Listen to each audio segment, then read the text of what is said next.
سنیو دل پہ لکھ لو، ارے جن کے گھر کی شادیوں میں ڈھول نہ بجے ان کی شہادتوں پہ ڈھول کیسے بج سکتا؟ مجھے بتاؤ تو صحیح کہ امام حسن کی شادی میں ڈھول بجا، کہ امام حسین کی شادی میں ڈھول بجا، کہ سیدہ فاطمہ کی شادی میں ڈھول بجا؟ جن کی شادیوں میں ڈھول نہ بجے ان کی شہادتوں پہ تم ڈھول بجاتے ہو۔ اور ذرا دل سے کام تو لو، دماغ سے کام تو لو، ڈھول کون بجائے گا؟ وہ کربلا کی زمین جہاں شہید ہو کر کے لاشیں پڑے ہوئے ہیں، اس پہ گھوڑے دوڑ رہے ہیں۔ تمہیں معلوم ہے کربلا کی 11ویں شب جس کو مورخین نے شام غریبہ لکھا ہے، اس کو آسانی کے ساتھ کوئی بیان نہیں کر سکتا۔ اس کو بیان کرنے کے لیے جد جگر گردے کا کام ہے، ہمت جواب دے جاتی ہے، قلم تھر تھر کانپنے لگتا ہے، لوگوں کی چیخیں نکلنے لگتی ہے۔ دنیا میں اس سے پہلے اتنا ظلم نہیں ہوا تھا اور نہ اس کے بعد اتنا ظلم کا تصور کیا جا سکتا ہے۔ جس کو جو تم ڈھول کی رات مناتے ہو وہ تاریخ میں شام غریبہ کے حوالے سے ہے۔ میں ہلکا سا اس کا نقشہ کھینچنا چاہتا ہوں اور اپنے اسطورمان کی طرف بڑھنا چاہتا ہوں۔ اب اسطورمان کی طرف کیا بڑھوں، بلکہ وقت ہی تمام ہوتا ہے۔ میں اپنی گفتگو کو تمام کرنے کے لیے چلتا ہوں۔ ذرا دل کے کانوں سے سنیو، اگر اہل بیت کی محبت میں تمہارا دل سرشار ہے، ڈھول بجانے والوں، ماہ محرم کے اندر سواریاں نکالنے والوں، اپنی عورتوں کو بے پردہ گھمانے کے لیے نکالنے والوں، اپنے مذہب و مسلک کا مذاق اڑانے کا دوسروں کو موقع دینے والوں، اللہ اکبر! آپ ذرا دیکھو تو صحیح وہ میدان جس کے اندر شہادت کے بعد تم ڈھول بجانے کی داستانیں ڈھونڈتے ہو۔ جب میرے امام کی شہادت ہو گئی، امام کی شہادت کے بعد امام جلال الدین سیوطی لکھتے ہیں، حضرت استاد زمان مولانا حسن بریلوی اپنی شورۂ آفاق کتاب جس کی تصدیق امام احمد رضا نے کی ہے، آئینہ قیامت میں لکھتے ہیں، جس وقت مولا حسین کی شہادت ہو گئی اس وقت حال یہ ہوا، سورج نے اپنا منہ چھپا لیا، سورج کو گرہن لگ گیا، دن کے وقت رات تارے نظر آنے لگے۔ حال یہ تھا کربلا کی زمین سے خون نکلنے لگا، بیت المقدس میں پتھر ہٹایا جاتا، وہاں سے تازہ ترین خون نکلتا۔ لوگ کہتے ہیں رافضیوں کی روایت نہ پڑھو، استاد زمان رافضی تھے، امام سیوطی رافضی تھے۔ مجھے بتاؤ تو صحیح سنیو، حسینی رنگ کو لوگ کس قدر ہلکا کرنا چاہتے ہیں۔ اللہ اکبر، اللہ اکبر! لوگ کہتے ہیں کربلا کیا ہے، 3 دن کا کربلا لوگ 10 دن تک لے کے بیٹھے ہوتے ہیں۔ میں کہتا ہوں خدا کی قسم، اہل بیت کا عشق تو پیدا کر، تیری زندگی ختم ہوگی، کربلا ختم نہیں ہوگا۔ تیری زندگی ختم ہوگی، کربلا ختم نہیں ہوگا۔ ہمارے بزرگوں نے لکھا شہادت ہوئی ہے کربلا کے اندر، بیت المقدس تک اس کا اثر ہے کہ پتھر ہٹاتے تو تازہ خون نکلتا۔ اللہ اکبر! یہاں تک کہا گیا کہ کوفہ کے اندر خون کی برسات ہوئی، کپڑوں پر وہ خون گرا تو کپڑے پھٹتے پھٹ گئے، لیکن اللہ اکبر وہ خون کا اثر ختم نہ ہوا۔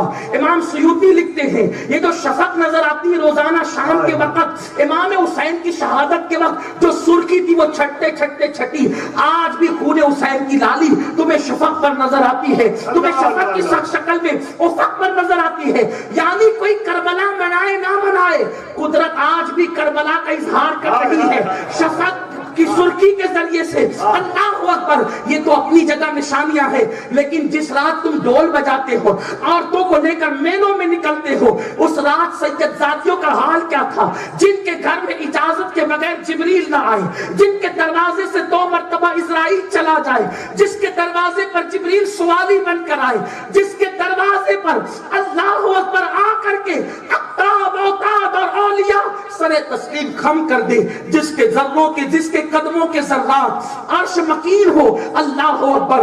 ان سیدانیوں کو، سجدادیوں کو اللہ اللہ ان کے ہاتھوں سے ان کے زیورات چھینے گئے۔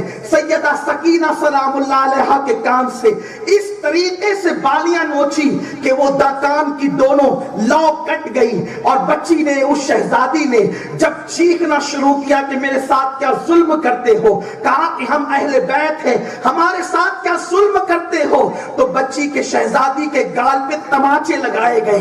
سیدہ زینب آگے بڑھی، کہیں سے جانتے یہ حسین کی بیٹی ہے، حسین جس کو اپنے سینے پہ سلاتے تھے، یہ وہ سکینہ ہے تم اسے مارتے ہو۔ اسی پہ بس نہیں کیا گیا، جن کے آنچل کو، جن کے دوپٹوں کو چاند و سورج نے نہیں دیکھا، ان کے دوپٹے چھین لیے گئے، علی اصغر کا جھولا لوٹ لیا گیا، بیویوں کے خیمے جلا دیے گئے۔ اللہ اکبر۔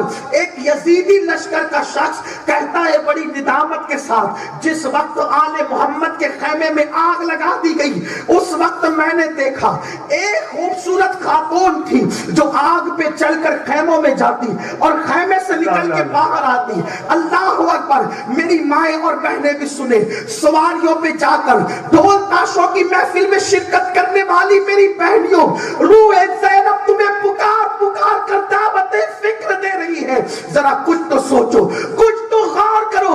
اللہ اکبر۔ اس نے کہا ایک بی بی تھی، بڑی خوبصورت تھی، چاند جیسا چہرہ تھا، وہ آگ پہ چل کے جاتی اور آگ پہ چل کے واپس آتی۔ اللہ اللہ، اس کا دوپٹہ چھین لیا گیا تھا، مجھ سے رہا نہیں گیا۔ میں نے پوچھا بی بی کیا تجھے اپنی جان سے محبت نہیں؟ تیرے خیموں کو آگ لگ گئی ہے، خیمے لوٹ لیے گئے ہیں، تو جلنا کیوں چاہتی ہے؟ تو اس خاتون نے کہا کیا کروں، امامت اس وقت جو ہے خیمے میں لیٹی ہوئی ہے، یعنی میرا بیٹا زین العابدین، میرا بھتیجا زین العابدین خیمے میں لیٹا ہوا ہے۔ جو صحت مند تھے وہ چل چل کے باہر نکلے، لیکن وہ اتنا بیمار ہے کہ چلنے کے قابل نہیں۔ اب میں سوچتی ہوں اگر اس کو نہ نکالوں گی تو میرا بیٹا چل نہ جائے، حسین کا شہزادہ چل نہ جائے آگ میں۔ اگر زین العابدین شہید ہو گئے تو حسین کی اولاد کیسے چلے گی، حسین کی نسل کیسے چلے گی؟ امام حسین کے نام پہ ڈول پیٹنے والوں، جس رات و دن کو تم ڈول پیٹتے ہو، اہل بیت میں اتنی مصیبت تھی۔ پھر اس راوی نے بیان کیا، میں نے دیکھا کہ اس خاتون نے ہمت کیا اور اپنے کندھوں پہ زین العابدین بیمار کو ڈالا اور آگ پہ چلتے ہوئے چلی۔ میرے صوفیاء کرام کہتے ہیں ہم زینب کو ادب سے اس لیے سلام کرتے ہیں کہ زینب اس دن کندھے پر زین العابدین کو لے کر نہیں جا رہی تھی، بلکہ پوری نسل حسین اس وقت زینب کے کندھوں پر تھی۔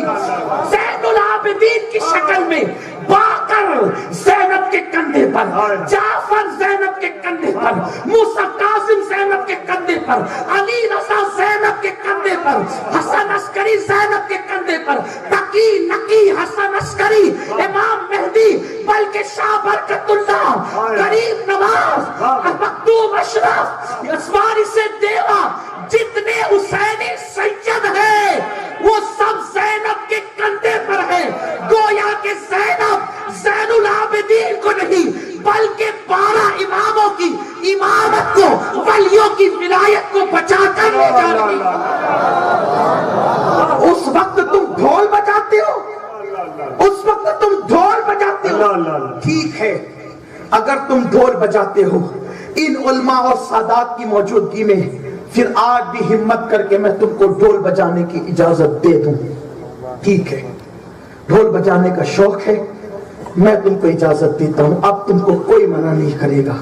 پانی والو شوق سے ڈھول بجاؤ، مگر ایک چھوٹی سی شرط ہے، ایک چھوٹی سی شرط ہے، اس کو پورا کرو، پورے پالی کے ہر گھر میں ڈھول بجاؤ، لیکن ایک شرط ہے، ایک شرط یہ، جس دن تیرے 6 مہینے کے بچے کا انتقال ہوگا اس دن بھی تو ڈھول بجانا۔ جس دن تیرے 18 سال کا جوان بیٹا کسی ایکسیڈنٹ میں مرے گا اس دن بھی تو ڈھول بجانا۔ جس دن تیرے باپ کی میت ہوگی اس دن بھی تو ڈھول بجانا۔ اگر اس دن تو ڈھول بجا لے تو پھر تو شہادت حسین پہ بھی ڈھول بجانا۔ لیکن مجھے یقین ہے تو اپنے 18 سال کے جوان بیٹے کی میت پہ ڈھول بجانے کی ہمت نہیں کر سکے گا۔ نادان سنی، جب تو 18 سال کے اپنے بیٹے کی میت پہ ڈھول نہیں بجاتا تو وہ حسین کا بیٹا جسے دنیا ہم شبیہ رسول کہتے ہیں، اس علی اکبر کی شہادت پہ تو ڈھول بجا رہا ہے۔ جب تو اپنے 6 مہینے کے بچے کی میت پہ ڈھول نہیں بجاتا تو پھر تو حسین کے معصوم علی اصغر کی شہادت پہ ڈھول بجا رہا ہے۔ سوچ تو صحیح، ڈھول یزیدی بجا رہے تھے ہم نے مغرب کے بعد میٹنگ لی ہے کمیٹی کی. علماء سے کہتا ہوں کمیٹی کے لوگوں کی مدد کریں. نوجوان اٹھے ہیں, ایسی کوشش کریں کہ پورے پالی سے نہیں بلکہ پوری راجستھان بلکہ پورے ہندوستان سے یہ ڈھول کی بدعت سیاح ختم ہو جائے اور اصل کربلا کو پہچانے. اصل کربلا کیا ہے؟ بات کرنے چلا تھا لیکن